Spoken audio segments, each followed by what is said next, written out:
Escape-proof harnesses for dogs are incredibly important if you're out walking, even if your dog has perfect recall, because this makes sure that even if your dog sees something and gets scared and takes a step back, or they stop to look at something and you continue walking forward, that harness is not going to go up over their heads. Now, we've talked about this in a lot of different videos, and I've talked about different types of escape-proof harnesses that I absolutely love and have used with my dogs.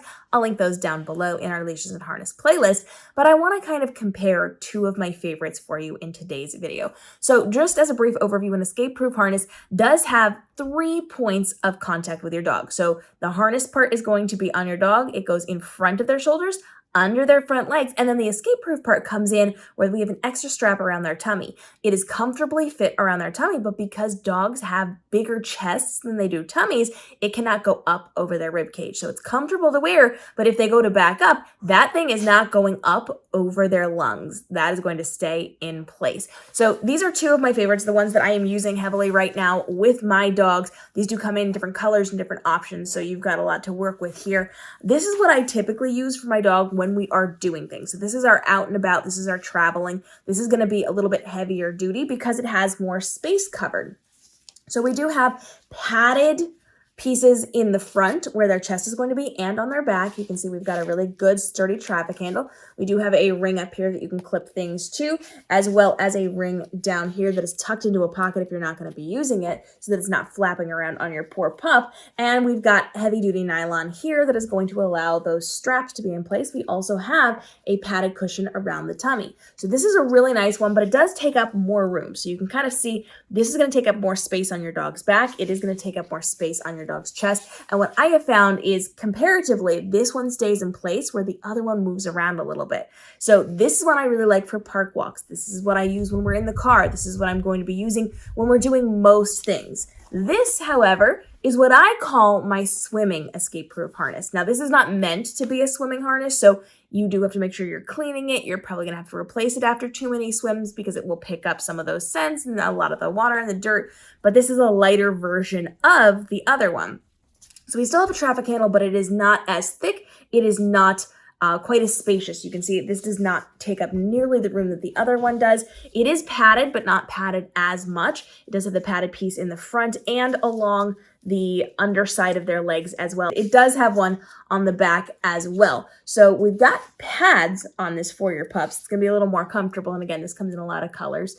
And you do have that adjustable nylon, so you can kind of move that around, clip that in as needed for your dogs. It has that D-ring up at the top. It does have one on the bottom. This is not covered by anything, so it is just going to lay flat against your dog as you're doing this, and it is adjustable, as is the other one.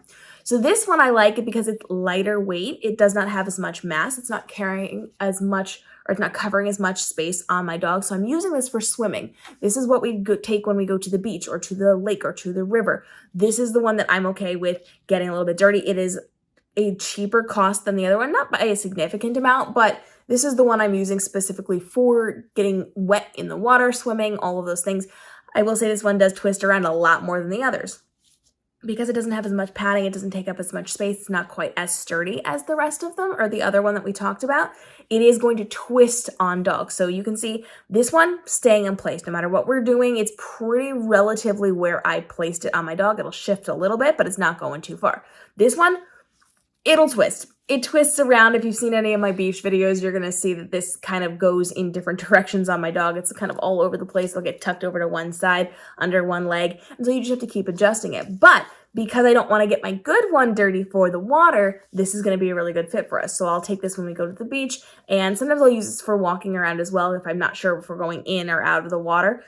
So it works for walking. It's just not as situated as the other one. So this one, really not going many places. This one will twist around your dog, but it will stay put because the same thing happens. We have the chest piece under the legs, and then we have this tummy piece so that it's not going up over the rib cage. My dogs cannot escape it. If you've watched my videos before, you've heard me talk about the time that my puppy and I went to walk into our hotel from the beach. Everything was great on the beach. Everything was great on the boardwalk. Everything was great outside.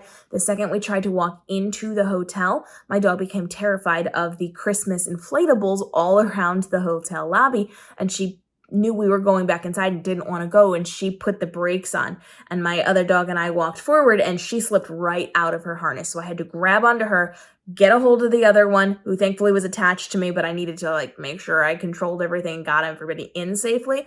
So I was managing 2 puppies, still learning puppies at the time, and one of them had slipped her harness, which is when I immediately got these, and now I will not use harnesses if they are not escape proof, just for simple safety features. So these are 2 of my favorites. These are working really well for us, especially as we are traveling right now. They're comfortable, they're cozy, they're not going to be too terribly hot in the summer. Obviously, it takes up more space than just like a simple nylon harness, but I am absolutely down for this for safety, even in those warmer months. And then we just make sure we are taking care of that as we go, and we're controlling temperatures as we are doing things and making sure we're not out in the hot sun too terribly much. But great for winter, great for year round, great for swimming, lots of options there. Drop your questions and make sure you check out our harnesses and leashes playlist, where I am testing out different types of gear for you and your dogs to see what might be a good fit for you. If there's a brand you need me to check out or a type of gear you need me to be checking out for you, let me know, and we'll see you in tomorrow's episode.